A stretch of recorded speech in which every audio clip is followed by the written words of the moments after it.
Hello, welcome to Sherlock Holmes Crimes and Punishments Before the Bell. I've solved the first two cases of Crimes and Punishments, and I thought it'd be a good time to do this before the bell video.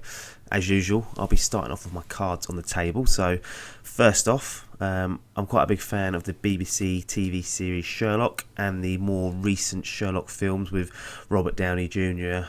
In that. So that's pretty much it, though. I've not really gone into much of the older work that's there in the literature. I'm more familiar with the modern portrayal of Sherlock Holmes. And secondly, I was a big fan of L.A. Noire, which I can see some comparisons being drawn from that. I know some people didn't actually enjoy the game and thought that was a bit dull and boring, but I liked it. I liked the idea and I liked the way it played out.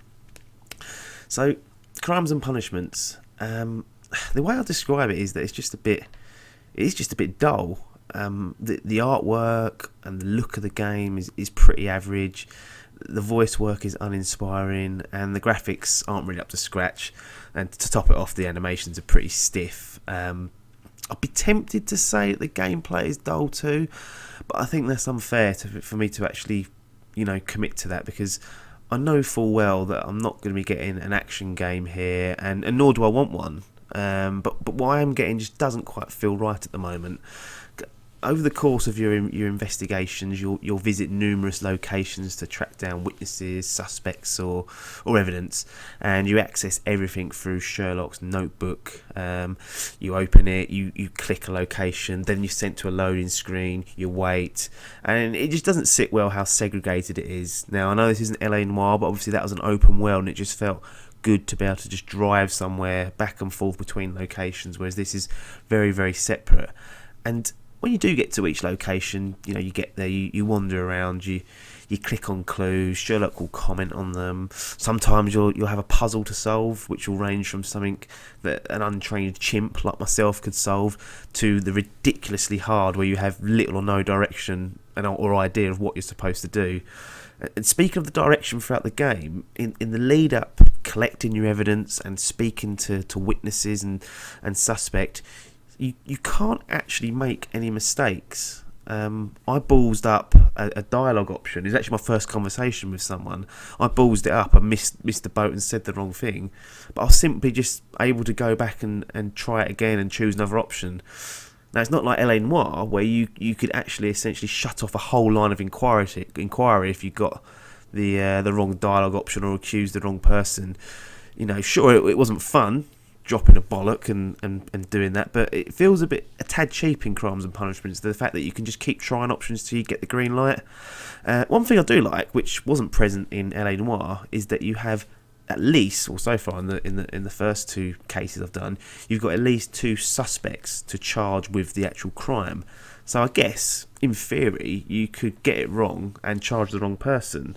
Now, it asks you if you're sure of your option and whether you want to see what the actual outcome is, but it does say in the very bottom that it might spoil the game experience. I'm assuming at the end there'll be some sort of tie-up with all the choices you've made, and maybe I'll be ranked as a detective, so I've left that alone. So I don't know whether I've got the first two right or wrong, but it's just nice to know that I'm making these conclusions and going for my gut feeling when there could be another feasible option that I've just not seen it from that perspective, and I've missed it. And that would be great to go back and see how well I've done in terms of getting things right or wrong.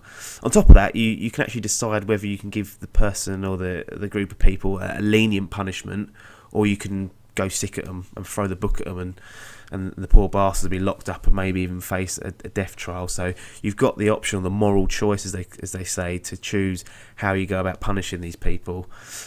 I just think that it's been so long since I've played an out-and-out detective game that I'm just out of practice and probably a bit brainwashed with the all-out action games, and also very spoilt in the Wolf Among Us, which I've just reviewed, the storytelling and the dialogue options you get with that, where you get one shot at it and it affects the game.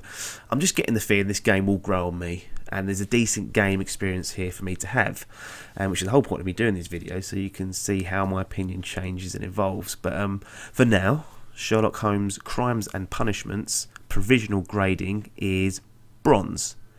I'm off to play some more, and I will return with my thoughts when I finish the game, so keep tuned in for that. As always though, thanks very much for your time, and ta-da. Stop, Holmes! Is that you, Watson? Yes, of course it is. And you almost killed me. Nonsense. I was aiming for the vases. Blindfolded? Watson, quiet, please. I'm trying to concentrate.